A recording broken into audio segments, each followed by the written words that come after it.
మైక్లో చదవండి. మొదటి అధ్యాయం 4వ వచనం. ఆయన వారిని కలుసుకుని ఇలాగూ ఆజ్ఞాపించెను, మీరు యెరూషలేము నుండి వెళ్ళక నా వలన వినిన తండ్రి యొక్క వాగ్దానము కొరకు కనిపెట్టుడి. 5వ వచనం. యోహాను నీళ్లతో బాప్తిసమిచ్చెను గాని కొద్ది దినములుగా మీరు పరిశుద్ధాత్మలో బాప్తిసము పొందెదరనెను.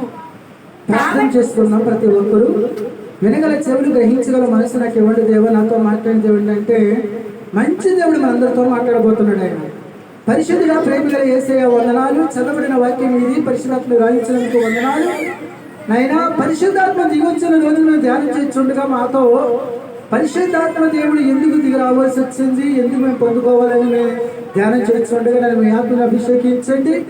వచ్చిన మందితో మాట్లాడి సహాయం చేయండి. ఆటంకపరిచేవాడి యేసునామములో దొరపరచండి. మీరే మహిమ ఘనత ప్రభావం గీత ఆరోపించుకోమని యేసునామములో నా పరమ తండ్రి, ఆమేన్. హల్లెలూయా. దేవుని పిల్లలారా, యేసుక్రీస్తు ప్రభువు వారు ఆరోహణమైన తర్వాత, చనిపోయిన తర్వాత 40 రోజులు ఉన్నాడు భూలోకంలో ఉండి. కొంతమంది ప్రత్యక్షమయ్యాడు. ఆ 40 దినం వెళ్ళిపోతే ఏమన్నాడంటే, పరిశుద్ధాత్మ కొరకు మీరు కనిపెట్టి ప్రార్థన చేయమని చెప్పాడు ఆయన. ఎందుకనంటే అక్కడ అంటాడు 5వ వచనంలోనూ, యోహాను నీళ్లతో బాప్తిసం ఇచ్చిన కానీ కొద్ది దినములలో మీరు పరిశుద్ధాత్మలో బాప్తిసం పొందుదురని చెప్పాడు ఆయన. ఆ చెప్పిన రీతిగా ఆయన వెళ్ళిపోయిన తర్వాత వారందరూ ఇంచుమించు 120 మంది ఉన్నారు మేడగదిలోను. వారందరూ కూడికిని కనిపెట్టి ప్రార్థన చేస్తే 2వ అధ్యాయము ముందుగా ఆ మొదటి అధ్యాయము 8వ వచనం చదవండి. అయినను పరిశుద్ధాత్మ మీ మీదికి వచ్చినప్పుడు మీరు శక్తి నొందెదరు గనుక మీరు యెరూషలేములోను యూదయ సమరయ దేశముల అంతటను భూదిగంతముల వరకును నాకు సాక్షులై యుందురని వారితో చెప్పెను. ఇప్పుడు దేవుడు చెప్తుంటే మీరు ఖచ్చితంగాను పరిశుద్ధాత్మ కనిపెట్టాలి.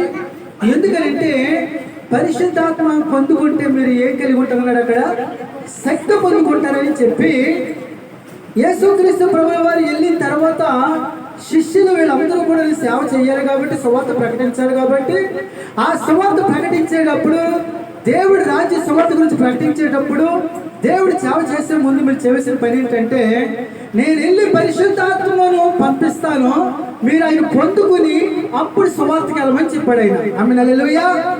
దేవుని పిల్లలారా, యేసే చెప్పిన రీతిగా వీళ్ళందరూ ఏం చేశారంటే ఆ మాట విని వెళ్ళి కనిపెట్టి ప్రార్థన చేశారు. అపొస్తలుల కార్యాల గ్రంథము 2వ అధ్యాయము 1వ వచనం కాడి నుంచి చదువుకుందాం. అపొస్తలుల కార్యాల గ్రంథము 2వ అధ్యాయము. పెంతెకొస్తు పండుగ దినమున వచ్చినప్పుడు అందరూ ఒక చోట కూడి ఉండిరి.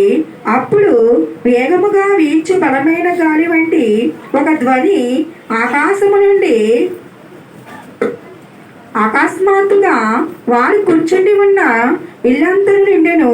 మరియు అగ్నిజ్వాల వంటి నాలుకలు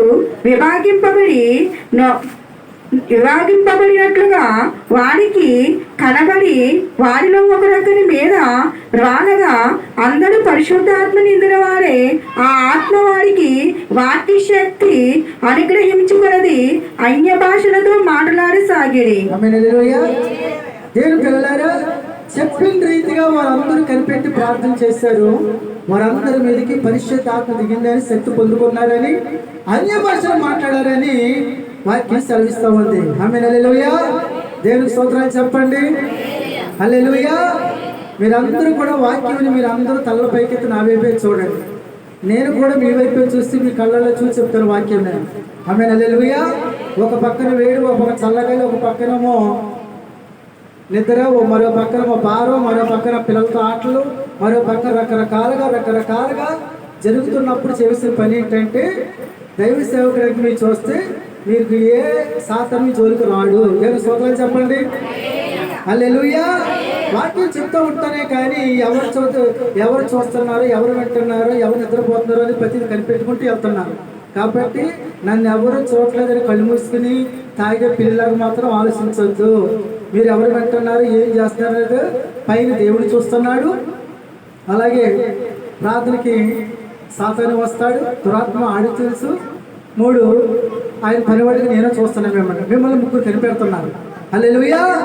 కాబట్టి అది మనసులో పెట్టుకుని మీరు చేసిన పని ఏంటంటే, పరిశుద్ధాత్మ దేవుడు నాతో మాట్లాడినట్టు నీతో మాట్లాడబోతున్నాడు ఆయన.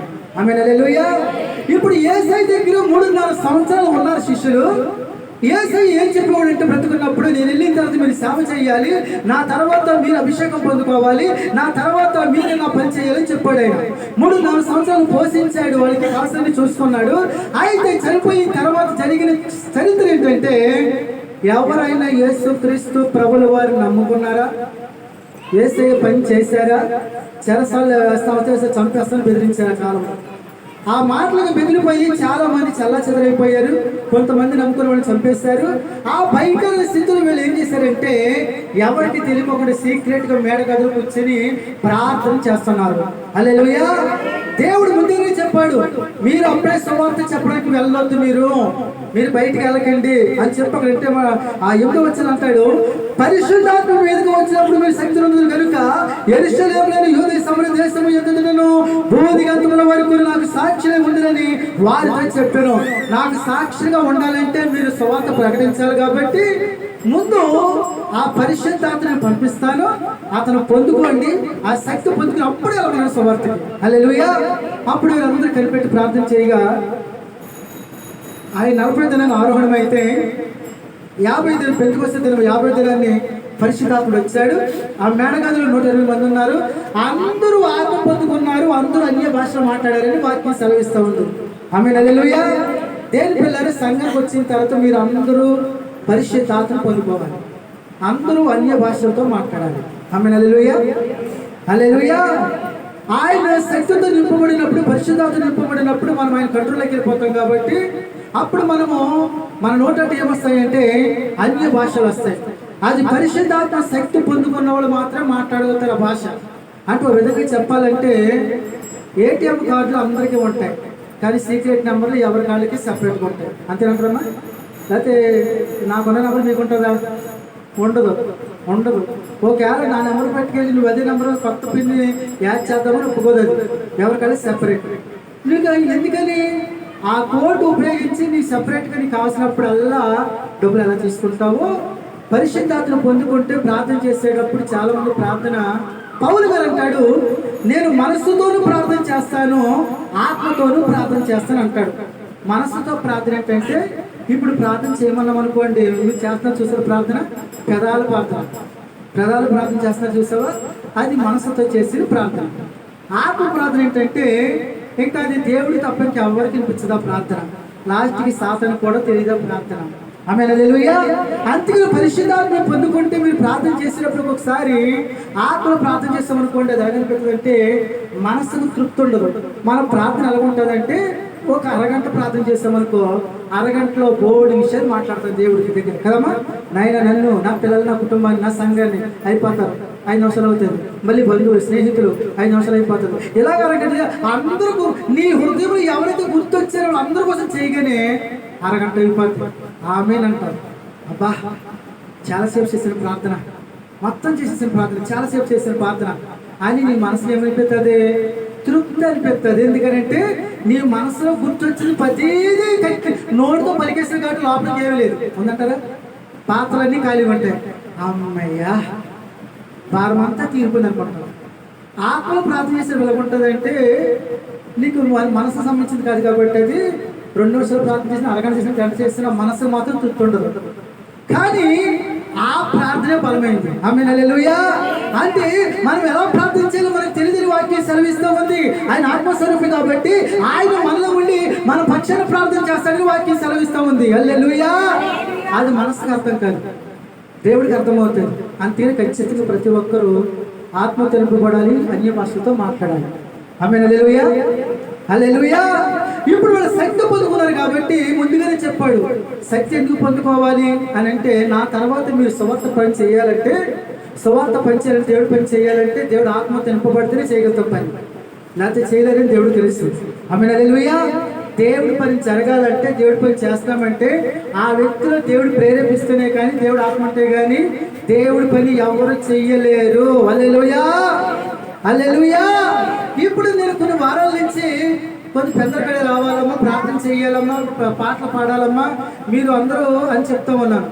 నేను చెప్తూనే ఉన్నాను, చాలా మంది వెనకడికి వేస్తున్నారు. కారణం ఏంటంటే మీలో ఆత్మ నడిపింపు లేదు కాబట్టి, పరిశుద్ధాత్మ దేవుడు లేడు కాబట్టి మీరు నిర్లక్ష్యంగా ఉండి ఏం చేస్తారంటే మిమ్మల్ని నడిపించకపోతారు పరిశుద్ధాత్ముడు. ఎందుకని మీరు ఆయనకి లోపడలేకపోతారు కాబట్టి, దేవుడు పూర్తిగా లోపడలేదు కాబట్టి మిమ్మల్ని సమయానికి పరిశుద్ధాత్ముడు నడిపించలేకపోతున్నాడు. దేవుడి స్తోత్రాలు చెప్పండి. హల్లెలూయా. నీకు నీరసంగా ఉన్నా, బలహీనంగా ఉన్నా, నీకు లోపల కనుక పరిశుద్ధాత్ముడు ఉంటే కనుక నువ్వు దేని మీద మనసు ఉంటుందో ఖచ్చితంగా నువ్వేం చేస్తావంటే, నేను సమయానికి వెళ్ళిపోతాను, సమయానికి నేను దేవుడు ఆలోచిస్తాను, లోపల ఉన్న పరిశుద్ధాత్ముడు నిన్ను ఓ విధంగా చెప్పాలంటే గెంటుతూ ఉంటాడు అనమాట. ఎల్లు ఎల్లు, నడువు నడువు, దేవుడు స్తుతించు, ప్రార్థించి, దేవుడికి ఇంపార్టెంట్ లోపల పరిశుద్ధాత్ముడు నడిపిస్తాడు. హల్లెలూయా. కాబట్టి ఒకటే గుర్తు ఏంటంటే, దేవుళ్ళు నిర్లక్ష్యం ఉంటున్నావు అంటే, వెనకడి చేస్తున్నావు అంటే, నిన్ను ఒకరు చెప్పుచేట్టు మీరు చేస్తున్నారంటే దాని అర్థం ఏంటంటే పరిశుద్ధాత్మ దేవుడు మీలో బలంగా పనిచేయట్లేదు లెక్క. దేవుడి స్తోత్రాలు చెప్పండి. హల్లెలూయా హల్లెలూయా. మన ఇంట్లో పని ఉంటుంది, మన ఇంట్లో ఏదో కార్యక్రమం ఉంటుంది, ఆ కార్యక్రమం అయ్యే వరకు కూడాను ఆ ఇంట్లో ఉన్న మనుషులకి నిలవలేరు, నిద్రపోలేరు, 24 గంటల పని అయ్యే వరకు కూడా టెన్షన్గానే ఉంటారు. అవునట్లు కాదంటారా? కారణం ఏంటంటే వారి ఇంట్లో ఏదో పని ఉంది, ఆ పని వాళ్ళది కాబట్టి ఆ పని అయ్యే వరకు వీళ్ళు నిద్రపోరు, రెస్ట్ తీసుకొని అది ఆలోచిస్తూ ఉంటారు. ఆమె హల్లెలూయా. పరిశుద్ధాత్మ ఎందుకు పొందుకోవాలంటే, పరిశుద్ధాత్మ దేవుడు కాబట్టి దేవుడి పని జరగాలంటే ఖచ్చితంగా ముందు ఆయన ఉండాలి. ఆమె హల్లెలూయా. నేను పిల్లరా, మరి సంఘానికి నువ్వు వస్తున్నావు, పరిశుద్ధాత్మ పొందుకున్నావా? పరిశుద్ధాత్మ లోబడ్డావా? ఎందుకనంటే యేసుక్రీస్తు ప్రభుల వారు బ్రతుకున్నాలో పరిశుద్ధాత్మ గురించి ముందుగా మాట్లాడి ఆయన వస్తే ఏం జరుగుతుందో చెప్పాడు ఆయన. చూడండి ఒకసారి యోహాను సువార్త 14:16. యోహాను సువార్త 14:16. నేను తండ్రిని వేడుకొందును, మీ అంతా ఎల్లప్పుడూ నుండుటకే ఆయన వేరొక ఆదరణకర్తను అనగా సత్యస్వరూపి ఆత్మను మీకు అనుగ్రహించును. లోకం ఆయనను చూడదు, ఆయనను ఎరుగుదు గనుక ఆయనను పొందనేరదు. మీరు ఆయనను ఎరుగుదురు, ఆయన మీతో కూడా నివసించును, మీలో ఉండును, మిమ్మును అనాదరణగా విడువను. హల్లెలూయా. అక్కడ అంటున్నాడు, అక్కడ సత్యస్వరూపైన ఆత్మను మీకు అనుగ్రహించును, లోకం ఆయనను చూడదు, ఆయన ఎరుగుదు కనుక ఆయనను పొందబోనేరదు, మీరు ఆయనను ఎరుగుదురు, ఆయన మీతో కూడా నివసించును, మీలో ఉండును. హల్లెలూయా. పరిశుద్ధాత్మ ఎందుకు పొందుకోవాలంటే ఆయన మీతో కూడా ఉండును, మీలో ఉండును అన్నాడు. అంటే ఇప్పుడు పరిశుద్ధాత్మ ఎక్కడికి వస్తున్నాడు? మనలోకే వస్తున్నాడు. ఎవరు? పరిశుద్ధాత్మ. ఎవరు? ఆయన దేవుడైన. అంటే ఆయన కొరకు ఎందుకు కనిపెట్టాలంటే, ఎందుకంటే నేనైతే పక్కన ఉంటాను, నేను మనిషిగా ఉన్నాను, నేను ఆయన పరిశుద్ధాత్మ కాబట్టి ఆయన మీలోకి వస్తాడు. ఆయన దేవుడికి స్తోత్రాలు చెప్పండి. అంటే ఇప్పుడు దేవుడు ఎక్కడ రావాలనుకుంటాడు? ఆయన మనలోకి. మీ దేహము దేవుని అంటే మనం ఆయన ఆలయమైంది. అంటే పరిశుద్ధాత్ముడు ఎక్కడ కోరుకుంటాడంటే ఈ 4 గోడల మధ్యన కాదు. మనం ప్రార్థన అయిన తర్వాత ఆయన ఉండడు. ఎక్కడైనా 2-3 ఉంటే వస్తాను చెప్పాడు కాబట్టి దేవుని సమాజం మంది ఉంటారని చెప్పి వస్తాడు. కానీ మనం అందరూ వెళ్ళిపోయింది ఉండడు. ఎక్కడైనా ఆయన స్థిరంగా ఉండి నివాసం ఇల్లు ఏదంటే మనమే. హల్లెలూయా హల్లెలూయా. అందుకనే మనం చేసిన పని ఏంటి? నాకు చెప్పిన ప్రకారం పరిశుద్ధాత్మ అందరూ పొందుకోవాలి. హల్లెలూయా హల్లెలూయా. పరిశుద్ధాత్మ పొందుకోవాలంటే పెదాలతోటి అయ్యా రండి అంటే రాడండి. హృదయపూర్వకంగా విరిగి నలిగిన మనస్సు గల వారికి యెహోవా సమీపం ఉంటారు. అంటే ఆయన రావాలంటే నీ హృదయం విరగాలి. ఇప్పుడు రైతులు చూడండి, చక్కగా దేవుడు మహాకృపను బట్టి సంవత్సరం వర్షం ఎవరిని ఏం చేయలేదు. ఏదో ఒకసారి చిన్నగా భయపెట్టలేదు. కానీ దేవుడు మహాకృపను బట్టి సంవత్సరం అందరికి మంచిగానే పండినాయి అంట. ప్రతి ఊరు మన రాష్ట్రం అంతా అందరికి బాగా పండినాయి అంటమ్మా. ఏంటి? అందరికి పండినాయి అంట కదమ్మా. హల్లెలూయా. మీరు పండినా అదే కానికి ఇస్తారు, పండపని అదే కానికి ఇస్తారు. మీరు చెప్పిన కదమ్మా. పండినే పంటలేదమ్మా. అరే సంవత్సరం బాగా పండిరు, కనీసం 5 బత్తాలు వెళ్తాను, దేవుడికి 10 బత్తాలు పడతాను ఎవరికైనా అనిపించదా? అనిపించదు. హల్లెలూయా. పండినా పండకపోయినా మనకు వచ్చేది మాత్రం అంతే. అవునంట కాదంట. ఎందుకు పండినాయి అంటే ఆ విత్తనం విత్తేటప్పుడు భూమి ఏం చేసింది? భూమి విరిగింది కాబట్టి అది ఆ విత్తనాన్ని స్వీకరించుకుని భూమిలో ఉన్న సారం అంతా ఆ వరికి నాటికి ఇచ్చింది కాబట్టి బాగా పండింది. ఆమె హల్లెలూయా. అంటే భూమి ఇష్టపూర్వకంగా స్వీకరించుకుంది ఎవరిని ఆ నాటిన విత్తనాన్ని. అవునంటారు కదంటారు. హల్లెలూయా. దేవుడు కూడా మనలోకి రావాలంటే మన హృదయం ఏం చేయబడాలి? విరిగి నలిగిన మనస్సు మనకుంటే పరిశుద్ధాత్ముడు పొందుకునే అవకాశం ఉందని వాటిని సెలవిస్తా ఉంది. ఆమేన్ హల్లెలూయా. ఇప్పుడు ఆయన వచ్చి ఎక్కడ ఉంటాడంట? ఆయన మన హృదయంలోనే ఉంటాడంట. ఎవరు? దేవుడు. హల్లెలూయా. ఇప్పుడు ఆయన ఉండి ఏం చేస్తాడు? ఆయన చూడండి అక్కడ అంటే అక్కడ 14:26 వచ్చింది. ఆదరణకర్త అనగా తండ్రి నా నామమున పంపబోవు పరిశుద్ధాత్మ సమస్తమును మీకు బోధించి నేను మీతో చెప్పిన సంగతులన్నిటిని మీకు జ్ఞాపకము చేయను. హల్లెలూయా. పరిశుద్ధాత్మ దేవుడు వచ్చి లోపలికి వచ్చి ఏం చేస్తాడు? ఆయన సమస్తమును మీకు బోధించును. ఆమేన్ హల్లెలూయా. అంటే పరిశుద్ధాత్మ దేవుడు వచ్చి ఏం చేస్తాడంటే ఆయన బోధిస్తాడంట. అంటే లోపల ఎవరున్నారు? లోపల పరిశుద్ధాత్మ దేవుడు ఉన్నాడు. లోపల ఎవరున్నారు? పరిశుద్ధాత్మ ఉన్నాడు కదా.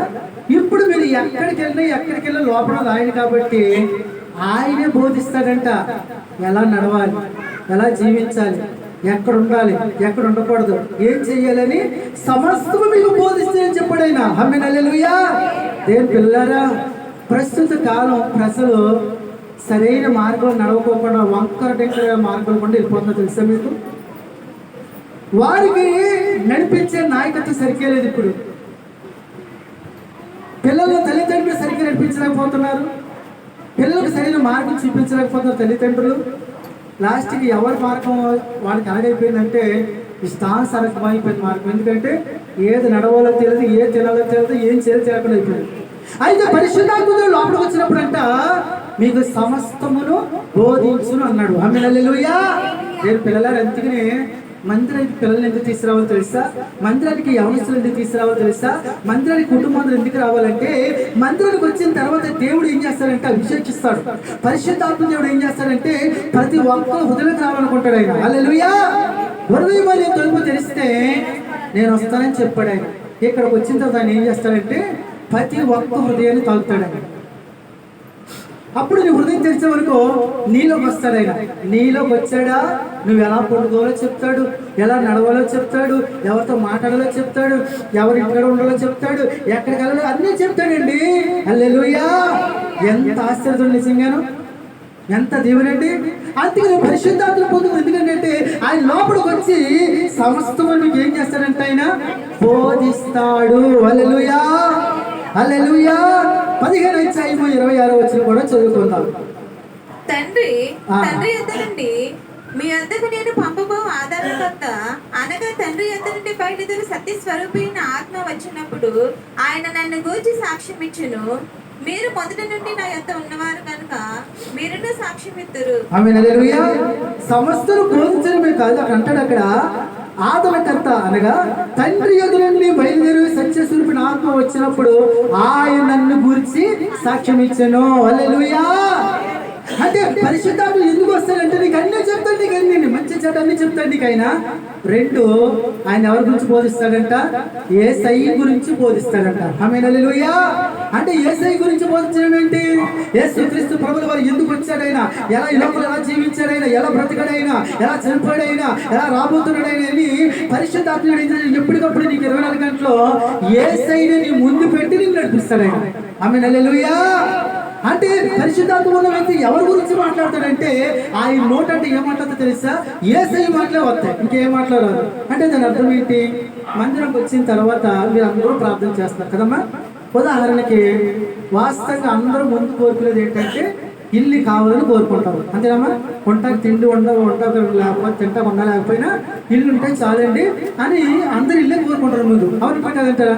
దేవుడు మీరు ప్రార్థన చేస్తారు, దేవుడు ఇచ్చాడు.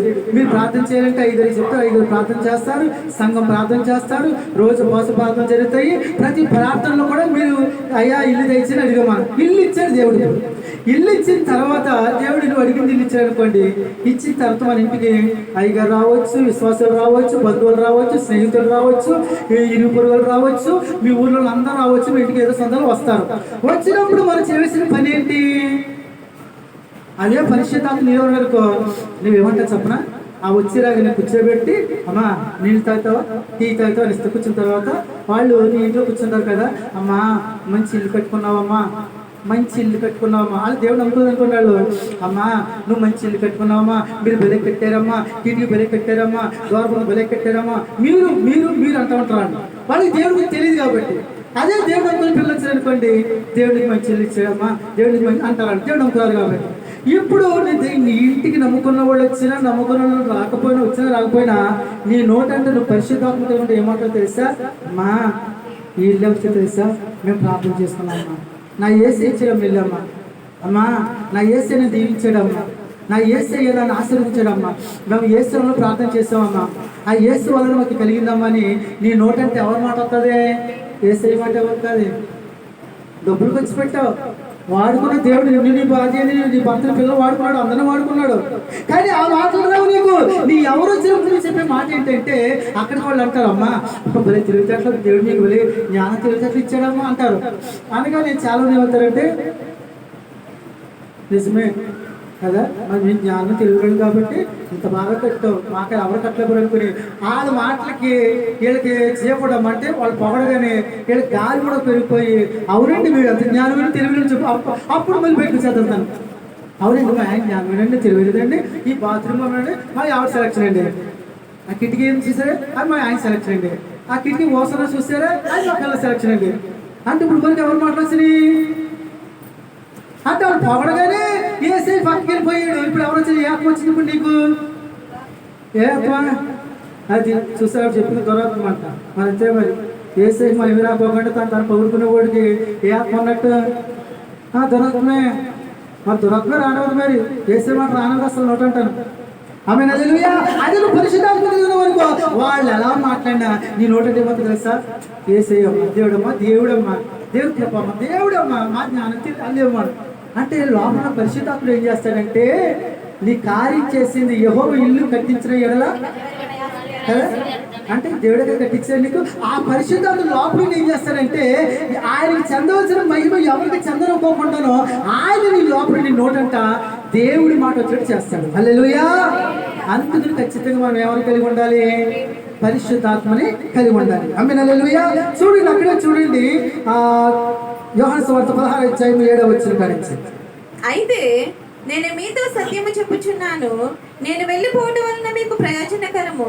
నేను వెళ్ళని ఎడల ఆదరణకర్త మీ వద్దకు రాడు, నేను వెళ్ళిన ఎడల ఆయనను మీ వద్దకు పంపుదును. ఆయన వచ్చి పాపమును గూర్చియు, నీతిని గూర్చియు, తీర్పును గూర్చియు లోకమును ఒప్పుకొని చేయు. హల్లెలూయా. పరిశుద్ధాత్మ ఎందుకు రావాలంటే, అయితే నేను మీతో సత్యం చెప్పుచున్నాను, నేను వెళ్ళిపోవటం వలన మీకు ప్రయోజనకరము. నేను వెళ్ళిపోతే మీకు ప్రయోజనం. ఎవరు వెళ్ళిపోతాయి అమ్మా? ఎవరు వెళ్ళిపోతాయి? శిష్యుడు అంటాడండి ఆయన, నేను వెళ్ళిపోవడం మీకు ప్రయోజనం. ఇదేంటేస్తే నువ్వు ఉంటేనే కదయ్యో మాకు మంచిగా 5 రొట్టెలు 2 చేపలు 12 గంపలు మిగిల్చావు, 7 రొట్టెలు కొన్ని చేపలు 7 గంపలు మిగిల్చావు. నీ కూడా ఉంటే ఎక్కడికి పుల్లుగా మా పట్ల పుల్లు అయిపోతున్నావు. హల్లెలూయా. ఎవరు కూడా ఉంటాయి? ఎవరు కూడా ఉంటారమ్మా కదా? వేసి ఆ పనంతా చేసేదే శుభ్రంగా తింటాం, టైంకి తింటాం, సరైన పడుకుంటాం. లాస్ట్ చివరి రాత్రి కూడా పాపం అయినా కానీ అప్పటి వరకు ఎప్పుడు అడగదు వెళ్ళి, అప్పుడు అడగ ఎప్పుడైనా చివరి రాత్రి మాత్రం ఒక గడి ప్రార్థన చేయండి పిల్లలు అన్నాడమ్మా. చేయలేకపోయిన ప్రార్థనలు మామూలుగా అలవాటు ఉంటే చేసేవాళ్ళు, అలవాట్లేదు కదా, అవునంటారు కదంటారా? ఇప్పుడు నేను వాక్యం ఆపేసి ఇప్పటి నుంచి మనం ఒక అరగంట అందరం మోకాలు ప్రార్థన చేద్దాము అన్నాను అనుకోండి, ఎంతమంది మోకాలు వేయగలుగుతారు?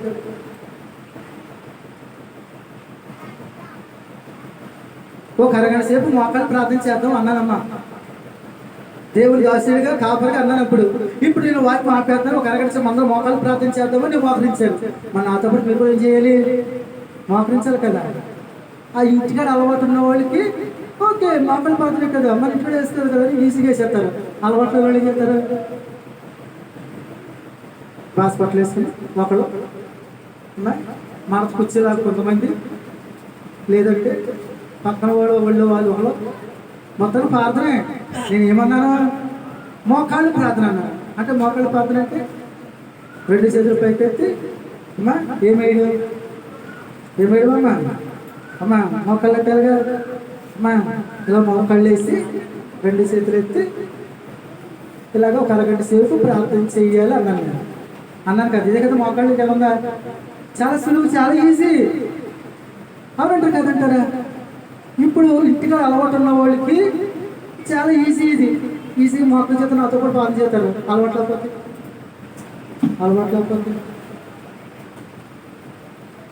ఇంకంతే అంతేనంటారు కదంటారా? చేయలేరు ఇంకా అలవాటు లేదు కాబట్టి. శివరాత్రి ప్రార్థన చేద్దామంటే ఆయన మోకాళ్ళు ప్రార్థన చేస్తామంటే చెమట రక్త బిందులు కారుతూ అంత వేదనగా ప్రార్థన చేస్తుంటే హ్యాపీగా సుబ్బారాయణ గారండి నేను చూసి ఎలా ఉన్నారు అలాగే వాళ్ళు ఎదుర్కొంటున్నారు. హల్లెలూయా, దేవుని స్తోత్రాలు చెప్పండి. హల్లెలూయా. అలాగే సుబ్బారావు గారు హల్లెలూయా. అబ్బాయి ఇంటికి డిఫరెంట్ ఇక్కడే రెస్ట్ అయింది అంత హస్బెండ్ చేయకండి అని అది దేవుని స్తోత్రాలు చెప్పండి. వేసే చాలా మంచిది కదమ్మా. ప్రయాసపడి నేను మీకు కదా ఇక్కడే చాలా మంది ఇక్కడే చాలా బాగుంటుంది. ఇక్కడ హల్లెలూయా ఇక్కడే చాలా బాగుంటారు, ప్రశాంతంగా ఉంటారు. పాపం వాళ్ళు ప్రార్థన అయిపోక వాళ్ళకి ఎలా ఉంటుందో తెలుసా? మళ్ళీ ప్రతునాథవారు అని ఎదురు చూస్తారు. దేని కోసం అమ్మా? ఇక్కడే ప్రశాంతత. ఇంటికాడ ఏసీ ఉన్నా లేకపోతే కూలర్ ఉన్నా ఫ్యాన్ ఉన్నా అక్కడ ఏముండదు, మనశాంతి. ఏదో తిరుగుతుంది బొరలో. ఇక్కడంతా నాకు తెలిసి ఏది తిరుగుతుంది బొరలు. ప్రశాంతం మంచిగా పెట్టేది.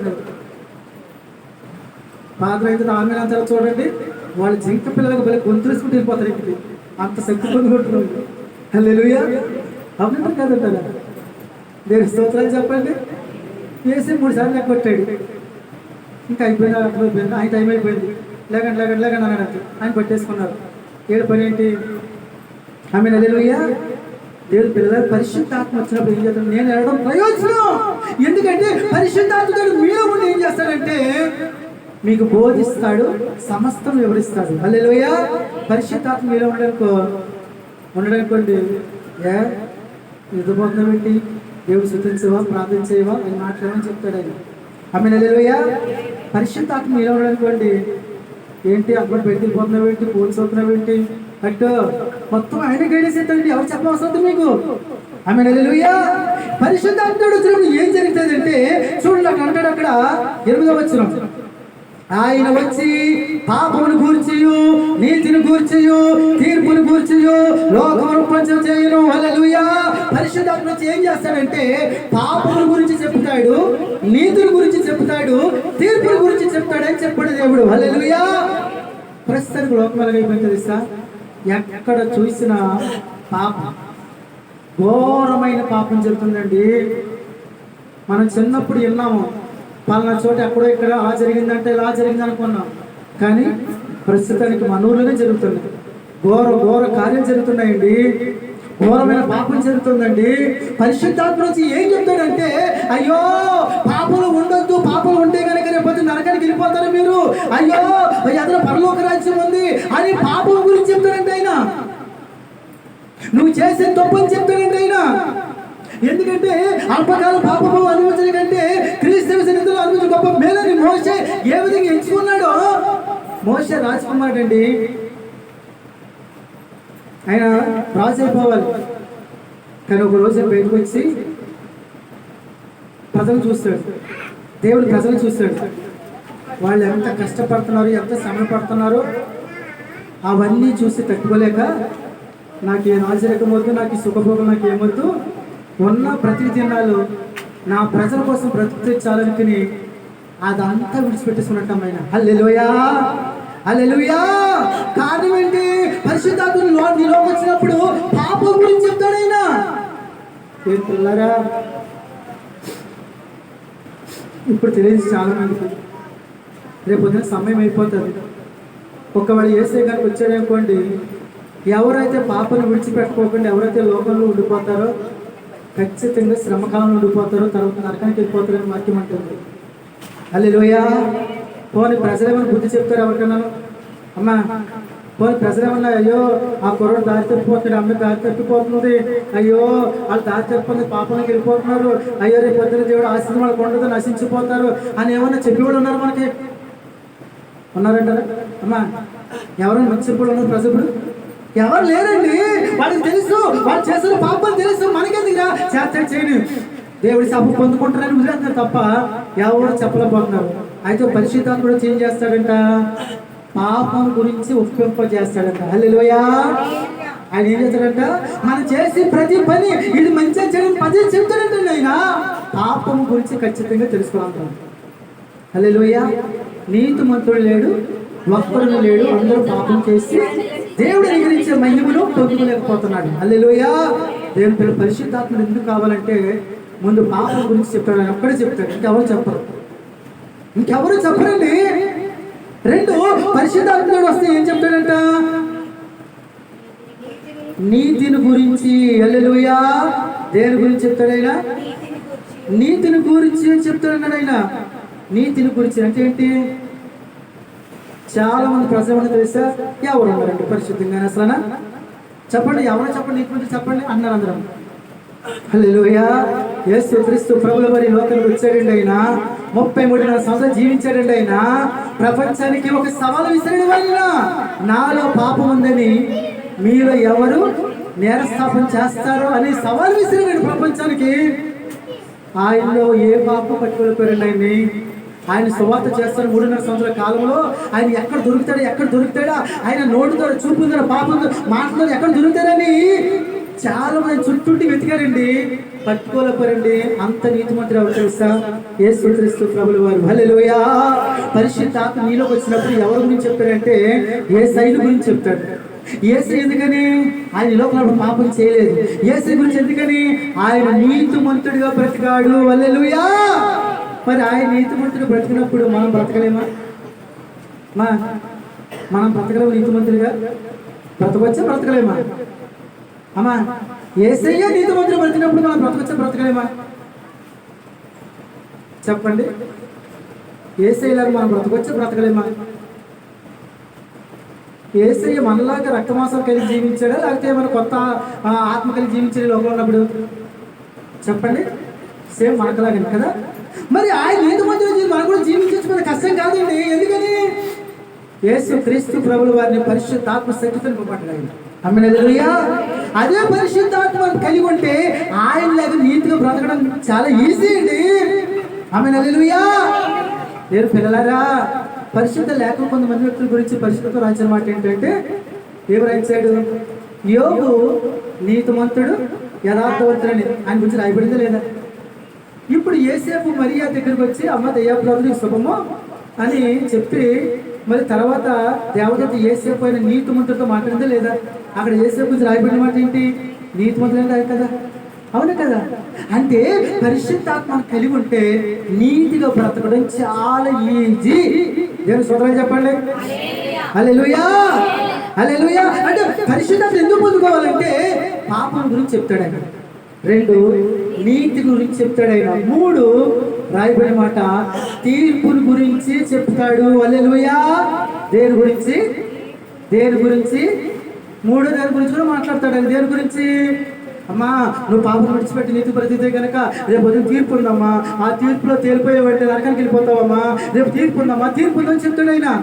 దేని పిల్లలారా, దేవుడి జ్ఞానంలో ఏం చేస్తున్నారంటే ఇదే జీవితం, ఇంకా జీవితం లేదు, చచ్చిపోతే కుక్కో నాకు కాకలు పడతాము అనుకుంటున్నారు వాళ్ళు. ఎవరు చెప్పారు నీకు? అసలైన జీవితం పోటీ ఉంది. ఇది అయిన తర్వాత తీర్పు ఉంది అందరికీ. ఆ తీర్పులో ఎవరైతే తీర్పులో పాస్ అవుతారో వాళ్ళు పరలోక రాజ్యం వెళ్తారు, ఫెయిల్ అయిన వాళ్ళు అందరూ నరకానికి వెళ్ళిపోతారు. హల్లెలూయా. పరిశుద్ధాత్ముడు ఏం చేస్తాడంటే చెప్తాడు మాట, తీర్పు ఉంది నీకు. మనకు లేదు తీర్పులు? అమ్మా, జడ్జిలు ఉన్నాయి లేవా? తీర్పు ఇస్తున్నారా లేదా? ఇప్పుడు కాకపోయినా సీఎం అయినా పిఎం అయినా కనీసం 5-6 సంవత్సరాలు 10 సంవత్సరాలు తీర్పు వచ్చి శిక్ష ఇస్తున్నారు లేదా? సీఎంలు పిఎంలు పెడతారు జైలు? పెడతారు కదా. పెడతారని జైలునా? పెట్టట్లేదు సీఎంలని. ఏమి సీఎంలు పెడుతున్నారు జైలు. ఎందుకని? ఆ టైం తీర్పు వచ్చింది, తీర్పులో తేలిపోయారు. ఇది ఎంత సత్యమో అలాగే పొద్దున ప్రజలందరికీ తీర్పు. హల్లెలూయా. హల్లెలూయా. మరి పాపల గురించి ఎవరు చెప్తారండి? నీతిగా బ్రతకడం ఎవరు చెప్తున్నారు? చెప్తున్నాడండి? తీర్పు గురించి ఎవరు చెప్తున్నది కదా, మరి ఎవరు చెప్తారు? పరిశుద్ధాత్ముడు. హల్లెలూయా, హల్లెలూయా. అల్పిన వాక్యం సెలవిస్తూ ఉంది. చూడండి అక్కడ 16వ అధ్యాయము 13వ వచనం. యోహాను సువార్త 16వ అధ్యాయము. అయితే ఆ. ఆయన ఆ. అనగా సత్యస్వరూపైన ఆత్మ వచ్చినప్పుడు మిమ్మల్ని సర్వసత్యములోనికి నడిపించును. ఆయన తనంతట తానే ఏమీ బోధింపక హల్లెలూయా. పరిశుద్ధాత్ముడు వచ్చినప్పుడంట సర్వ సత్యములోకి నడిపించాడు. హల్లెలూయా. అంటే పరలోక రాజ్యం వెళ్ళాలంటే మనం ఎలా నడవాలి అమ్మా? సర్వ సత్యములోకి నడిపిస్తాడు పరిశుద్ధాత్మ దేవుడు. అంటే ఇది కాదు జీవితం అసలే ఉంది కాబట్టి అక్కడికి వెళ్ళాలంటే నువ్వు నేను ఎంత సత్యంగా జీవించాలో, యథార్థంగా జీవించాలో, నీతిగా బ్రతకాలో పరిశుద్ధాత్ముడు మనలో ఉండి నడిపిస్తాడంట. ఆమేన్. హల్లెలూయా, హల్లెలూయా. అందుకని యేసయ్య అంటాడు వీరందరూ కనిపెట్టాడు. ఏం చేయాలి? పరిశుద్ధాత్మ కనిపెట్టాడు శక్తి పొందుకున్నాడు. ఎందుకంటే ఆయన చెప్పాడు కదా, పరిశుద్ధాత్మ మీరు పొందుకుంటే శక్తి పొందుకుంటారని. వాస్తవంగా శిష్యుల గురించి మనకు బాగా తెలుసు. చివరి రాత్రి 2 దొరికేశారు. 12 మందిలో 2 దొరికారు. 2 ఎవరు? పేతురు, యోధ. పేతురు ఏం చేశాడు? చివరి రాత్రి ఏం చేశాడు? ఆయన చిన్న పిల్లలు వచ్చి నువ్వు వేసే శిష్యుడు అంటేనే భయపడిపోయి కాదన్నాడు. చిన్న పిల్లలకు భయపడ్డాడు ఆయన. లోపల ఎవరు లేరు? పరిశుద్ధాత్మ లేడు. దేవుని పిల్లలు సంఘానికి వచ్చిన తర్వాత నువ్వు దేవుడు ఆత్మ కొనుక్కోదనుకోండి, ప్రార్థనలు బాగానే ఉంటావు, పాట పాడతావు, ప్రార్థన చేత అన్ని బాగుంటుంది. ఇంటికి వెళ్ళిన తర్వాత ఇంటికాడ ఒక్కదానే ఉండవలసి వచ్చిందనుకోండి, నీకు అన్నీ భయ్యలే. పట్టపగలే భయం, నీకు ఒంటరిగా ఉంటావు భయం, అన్నీ భయం. లాస్ట్కి పిల్లి శబ్దమైన భయం, ఎవరికైనా ఎవరు చూస్తే భయం భయం. ఆమేన్. హల్లెలూయా. అయితే ఇప్పుడు చిన్నపిల్ల వచ్చి నువ్వు శిష్యుడు కదనగానే భయపడ్డాడండి. పరిశుద్ధాత్మ పొందుకున్న తర్వాత ఆయన చేస్తున్న ధైర్యంగా వీధిలో నిలబడి ప్రసంగం చేశాడంటండి. హల్లెలూయా. ఆ ప్రసంగానికి అంటండి ఒకసారి 3000 మంది, ఒకసారి 5000 మంది మారిపోయారంటండి. అప్పుడు సైనికుడు దొరికేశాడు. సైన్యంలో పెద్ద వయసు వచ్చింది, నేనేం చెప్పం, చివరిసారిగా యేసయ్య దేవుడు కదని చెప్తే చాలు నిన్ను విడిచిపెట్టాను అన్నారమ్మా. అప్పుడు ఆయన ఏమన్నా తెలుసా? యేసయ్య నిజమైన దేవుడు, నన్ను మీరు ఏదైనా చేసుకుని అన్నాడు. ఏం చేస్తామంటే నువ్వు పెద్ద శిష్యుడు కదా, యేసయ్యలాగా నీకు సిరివేస్తావు, యేసయ్యలాగా ఎత్తామంటే ఆయన ఏమన్నా తెలుసా? ఆయన నీతిమంతుడు పరిశుద్ధుడు, ఆయన మామూలు చేశారు, నన్ను రివర్స్ చేయండి శివ అన్నాడమ్మా. ఓకే అలాగే ఇస్తారు సిలువ ఎంచుకోడండి. అంత ధైర్యం వచ్చింది దీనికి. పరిశుద్ధాత్మ శక్తి పొందుకున్నాడు. ఆమేన్. హల్లెలూయా, హల్లెలూయా. మిగతా 11 కూడా దేవుడి వరకు నిలబడి అతసాక్షులైపోయింది వాళ్ళు. కారణం పరిశుద్ధాత్మ పొందుకున్నారు, శక్తి పొందుకున్నారు. దేవుని పిల్లలారా, పరిశుద్ధాత్మ అందరూ పొందుకోవాలి. ఆయన నీలోకి రావాలి. నీలో ఉంటే నీకు బోధిస్తాడు, నిన్ను సర్వసత్యంలో నడిపిస్తాడు, సమస్తం నీకు తెలియజేస్తాడు. మరీ ముఖ్యంగా పాపం గురించి మాట్లాడతాడు, నీతి గురించి మాట్లాడతాడు, తీర్పుల గురించి మాట్లాడతాడు. మరీ ముఖ్యంగా నిన్ను దేవుళ్ళు నడిపిస్తాడు, పరలోక రాజ్యానికి వెళ్ళేటట్టు నడిపిస్తాడు. అన్ని ఉపయోగాలు ఉన్నాయి. ఎవరి వలన? పరిశుద్ధాత్మ వలన. మరి పొందుకున్నావా? ఒకళ్ళు లేకపోతే హృదయంలో తెలుపు తెలిసి వస్తాను చెప్పాడు ఆయన ప్రార్థన చేస్తే లోపలికి వస్తాడు ఆయన. కాబట్టి ఇప్పుడు వరకు నీతో మాట్లాడు. నువ్వు కళ్ళు మూసుకుని ప్రార్థన చేసి, పరిశుద్ధాత్ముడా నువ్వు నాకు కావాలయ్యా, నన్ను మీ ఆత్మను ఎప్పుడు అభిషేకించండి అయ్యా, నువ్వు నాకు కావాలయ్యా. నువ్వు ప్రార్థన చేస్తే, హృదయపూర్వక నువ్వు ప్రార్థన చేస్తే పరిశుద్ధాత్మ దేవుడు నీలోకి వచ్చి నీలో నివాసం చేస్తాడు. అలా పరిశుద్ధాత్మ నీలోకి వచ్చాడా నీ జీవితం మారుతుంది, నీ కుటుంబ పరిస్థితి మారిపోతుంది, నీ సంఘ పరిస్థితి మారిపోతుంది. అటువంటి కృపను దేవుడు మనందరికీ అనుగ్రహించును గాక. ఆమేన్. అందరూ ప్రార్థన చేసుకున్న మోకరించండి. ప్రతి ఒక్కరు కూడా పరిశుద్ధాత్మ అందరితో మాట్లాడండి. దేవా